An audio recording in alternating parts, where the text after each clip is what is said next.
மக்களே, welcome to பிடிஸ் உலகம். இந்த கலியுகத்துல கடுமையான விரத முறைகளை அனுஷ்டிச்சு தான் நற்பலன்களை அடையணும் அப்படிங்கிறது இல்லை. கடவுளின் திருநாமங்களை ஜெபிப்பதன் மூலம் கூட நற்பலன்களை அடையலாம் அப்படிங்கிறது தான் எல்லாம் வல்ல பரம்பொருளின் வாக்கு. அதன்படி கடவுளின் திருநாமத்திலேயே அதிமுக்கிய நாமமாக கருதப்படுவதுதான் ஸ்ரீ ராமநாம ஜபம். அத்தனைக்குரிய பெருமைக்குரிய ராமருடைய திருநாள் தான் இன்றைய நாளான ஸ்ரீராம நவமி. ஸ்ரீராம நவமி எப்படி தோன்றியது அப்படிங்கிற கதையை தான் இன்னைக்கு வீடியோல பார்க்க போறோம். வாங்க வீடியோக்குள்ள போகலாம்.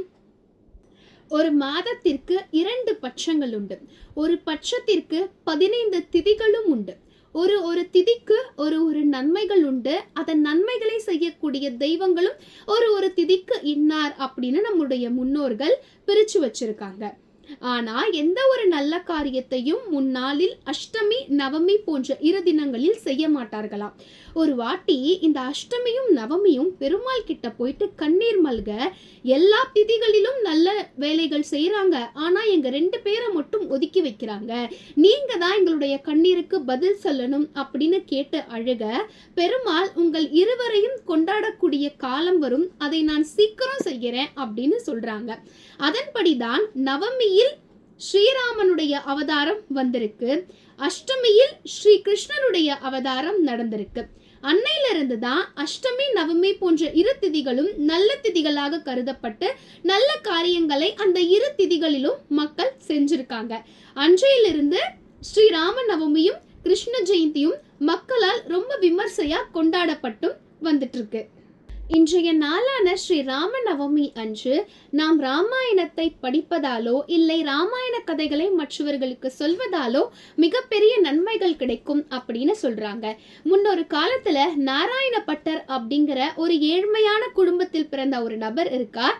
அவர் தன்னுடைய குடும்ப கஷ்டங்களை போக்குவதற்காக சில முனிவர்களிடத்தில் கேட்கிறாங்க, இந்த மாதிரி நான் ரொம்ப வறுமையில் இருக்கேன், என்ன பண்ணா என்னுடைய வறுமை தீரும் அப்படின்னு கேட்கும் பொழுது, ராமாயணத்தை சொல்வதாலோ இல்ல கேட்பதாலோ நல்ல பலன்கள் தரும் அப்படின்னு அந்த முனிவர்கள் ராமாயணத்தை ராமபட்டருக்கு உபதேசம் செய்கிறார்கள்.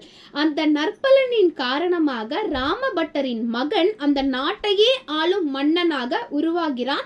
அந்த நாடும் அவனால் நற்பலன்களை அடைந்து மக்கள் எல்லாரும் ரொம்ப பெருமையா சீரும் சிறப்புமா வாழ்ந்திருக்காங்க அப்படின்னு புராணங்கள் சொல்லுது.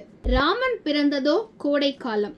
அது மட்டும் இல்லாம வனவாசம் சென்ற ராமர் அப்பொழுது காலில் செருப்பில்லாமல் வெறும் காலில் நடந்து கூட மிகவும் துயரை அடைந்திருக்காங்க அப்படின்னும் சொல்லுவாங்க. அதனால நம்முடைய முன்னோர்கள் இந்த ஒரு நன்னாளில் குடிநீர், நீர்மோர் போன்ற ஆகாரங்களை இல்லாதவர்களுக்கு கொடுப்பது மிகவும் சிறப்பு அப்படின்னு சொல்லியிருக்காங்க.